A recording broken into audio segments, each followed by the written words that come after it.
باپ نے بڑے بیٹے کی شادی کی اور باپ فوت ہو گیا۔ اس شادی والے بیٹے کو گھر بھی بنا کے دیا تھا، باقی بچے موجود ہیں، تو کیا یہ جو شادی شدہ بیٹے کو باپ نے اپنی زندگی میں گھر بنا کر دیا تھا، بعد میں باپ فوت ہو گیا، کیا یہ گھر بنایا ہوا یہ وراثت میں، باپ کی وراثت میں شمار ہوگا یا نہیں ہوگا؟ محترم ناظرین کرام، یہ گھر، اس کی دو شکلیں بنیں گی۔ ایک شکل یہ ہے کہ اس کو وراثت میں شمار کر لیں اور باقی سب کے ساتھ جتنا بھی ترکہ ہے اس کا اس میں شامل کر کے وراثت کے طور پر تقسیم کر دیں، یہ بھی جائز ہے۔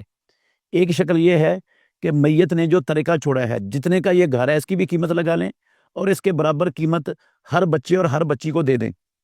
تو یہ صورت بھی ہے، وہ گھر اس کے پاس رہے اور یہ باپ پر قرضہ سمجھا جائے باقی اولاد کا، جتنے کا گھر اس نے بڑے بیٹے کو بنا کے دیا ہے، باقی بچوں اور بچیوں کو بنا کر دینا اس پر قرض ہے۔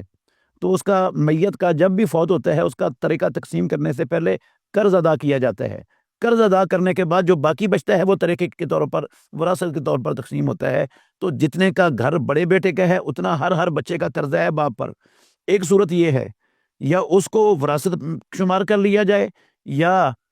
باپ کا اگر ترکہ اتنا زیادہ ہے کہ ساری اولاد کو اتنے پیسے یا اس کے برابر گھر مل سکتا ہے، تو پہلے وہ دے کر جو باقی بچے گا اس کو ترکہ تقسیم کر دیں، ترکہ کے طور پر تقسیم کر دیں۔ یہ دونوں شکلیں اور دونوں صورتیں اسلام کے اندر جائز ہیں۔ وجہ یہ ہے کہ رسول مکرم صلی اللہ علیہ وسلم نے فرمایا اتقوا اللہ وسووا بین اولادکم، بخاری شریف کی حدیث ہے۔ ایک روایت میں ہے اتقوا اللہ وعدلوا بین اولادکم، زندگی میں ماں باپ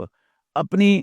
مملوکہ چیزوں میں سے اپنی اولاد کو جو بھی جن دینا چاہیں ان کو برابر دینا فرض ہے، ہر بیٹے کو اور ہر بیٹی کو ایک جیسا دینا فرض ہے ان پر۔ تو اگر اس نے بڑے کو دیا ہے تو باقیوں کا قرض ہے اس پر، اگر وہ قرض سمجھ لے تب بھی ٹھیک ہے، اگر اتنی وراثت ترکہ ہے ہی نہیں ہے اس کا، تو پھر بڑے بیٹے کو جو دیا ہے اس کو وراثت بنا کر وہ سارے بچوں بچیوں میں اور سارے وارثین میں اس کو تقسیم کر دیا جائے۔